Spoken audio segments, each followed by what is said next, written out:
Whistling, coming from the other side of my room, awoke me late one night. I neglected to check the time because I feared the light from my phone would alert the intruder to my presence.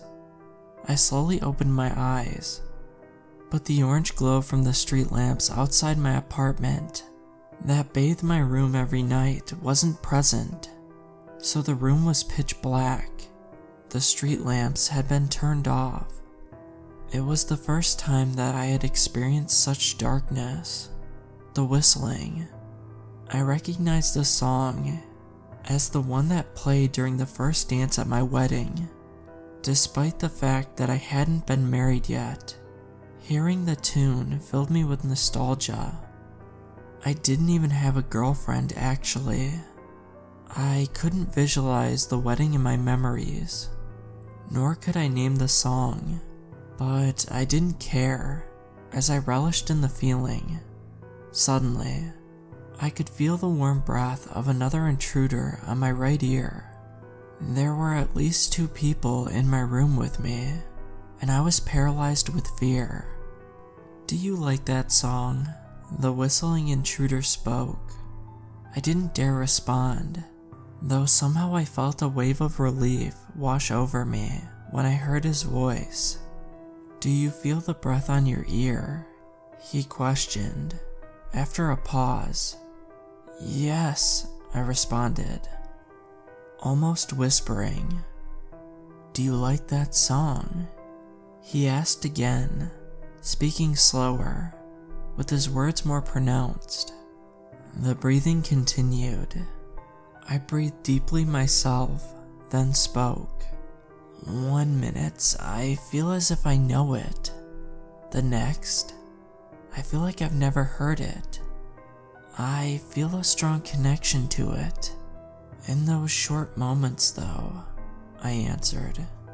Somehow, I no longer felt scared. Words flowed freely. It was easier to speak than ever before. "Good to hear," the whisperer responded.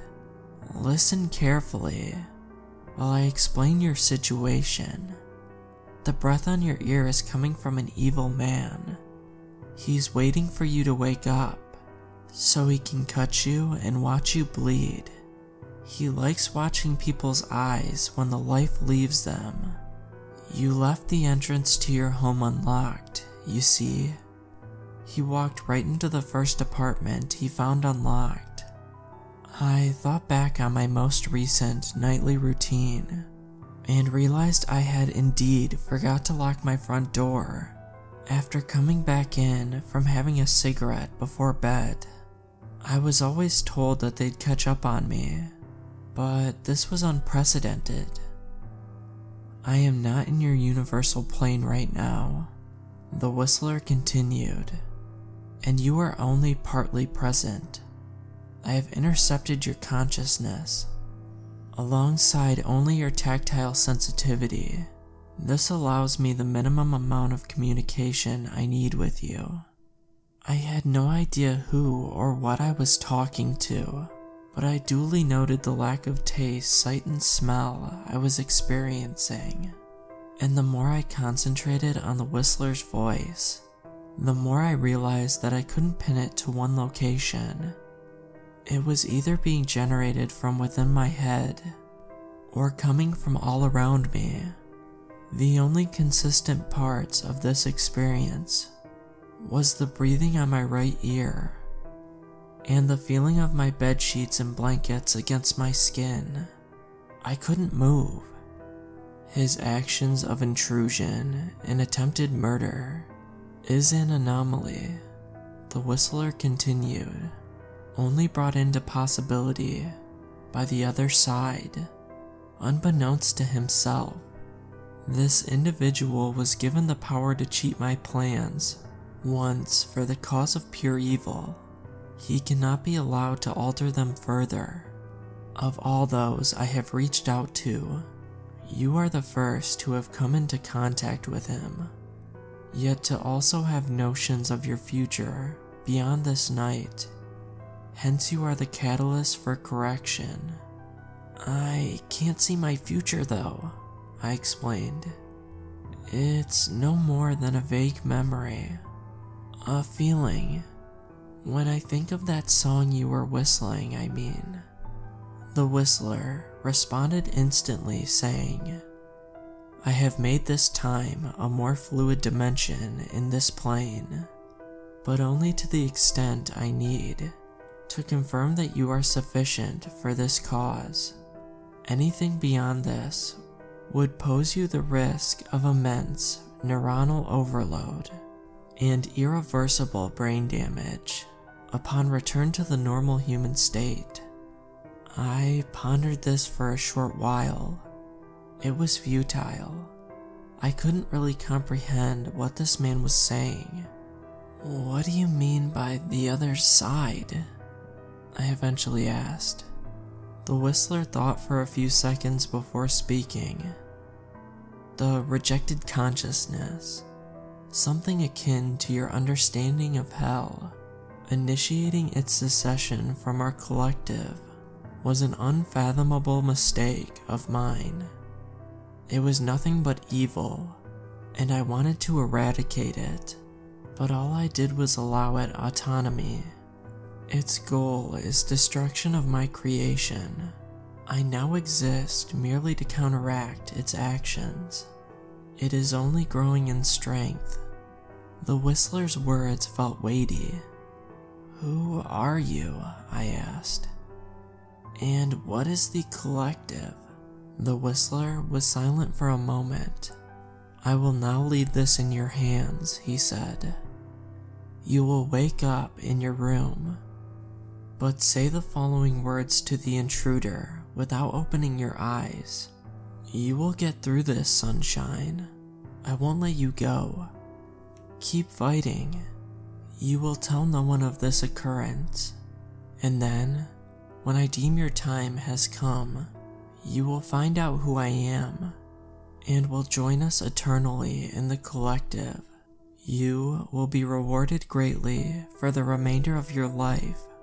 Everything happens for a reason, but it is vital that those reasons are stipulated only by me. Suddenly, I could taste the lingering flavors of the cigarette I had smoked before bed. The reason I had been outside and forgotten to lock my door. I could still feel the breath on my ear, but now I was able to smell whiskey from it and hear the intruder's rapid heartbeat. I kept my eyes shut and spoke before the words left my head. You will get through this, sunshine. I won't let you go. Keep fighting. The breathing stopped. Silence returned, only for a second though. My right ear was blasted with a stream of screamed profanities and unintelligible barks from the intruder, before pounding footsteps leading away from my bed filled the room. I opened my eyes to see a large man leaving through the door of my bedroom. Though his final glimpse back at me allowed a view of tears beginning to stream down his face, I noticed that the orange street lamp glow had returned to my room. He accelerated towards my front door. I froze for a moment in shock, before cautiously exiting my room to follow. A light breeze brushed my face as I entered the hall. He had left, which I, albeit warily, deducted from the fact that my front door was wide open and swinging. I made sure to lock it this time before taking a knife from the kitchen drawer and checking my entire apartment twice over. He was definitely gone.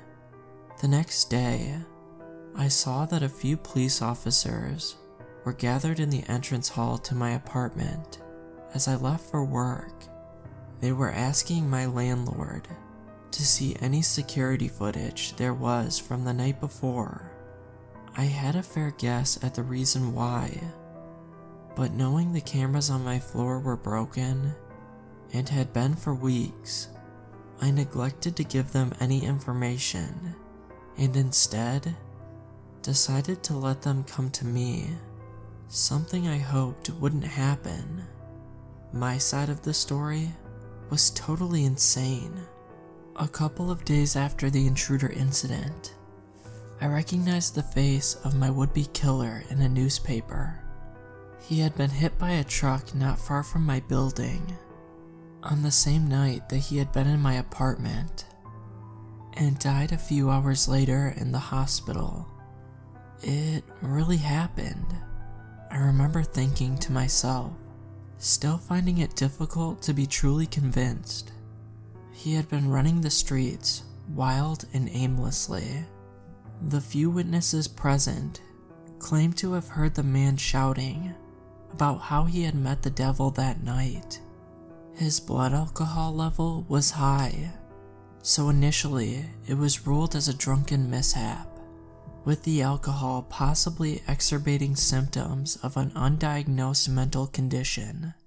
The story made waves far beyond the city limits.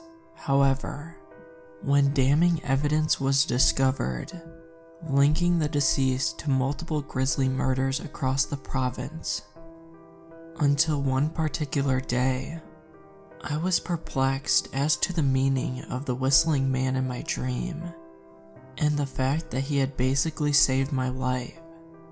It had just been a dream, right? Why did the intruder react in such a way to that statement, which I had concocted in my sleep? This confusion lasted for days, up until my purchasing of a newspaper only yesterday. Exactly 2 weeks on from the break-in, walk-in, at my apartment. It had an in-depth 2-page spread on the case. Apparently, the man's death was now being ruled a suicide, after more context on his situation had been established. 2 years before his own death, his wife had been killed in a car crash that he had survived. It was before they had even had their own child together. He went completely off radar after her funeral, cutting contact with both friends and family. During this time, the man lost control of whatever demons that were harbored within him, and he began to kill. Investigators say it had been a long time coming. According to their in-depth research into the man's early life and teenage years, they were trying to piece together his final night alive, to understand why he had ended it all at that time. After reading the article, one line in particular stood out to me. The intruder's brother had given a few words to a press interviewer, and parts had been included in the article. I only knew my brother as a caring man. He held his wife's hand and spoke to her all night as she passed away. He was quoted as saying, "He was broken after that." At her funeral, he told me that he didn't know how to handle it. That girl really meant the world to him. She brought him out of a dark time in his life. He used to call her his sunshine.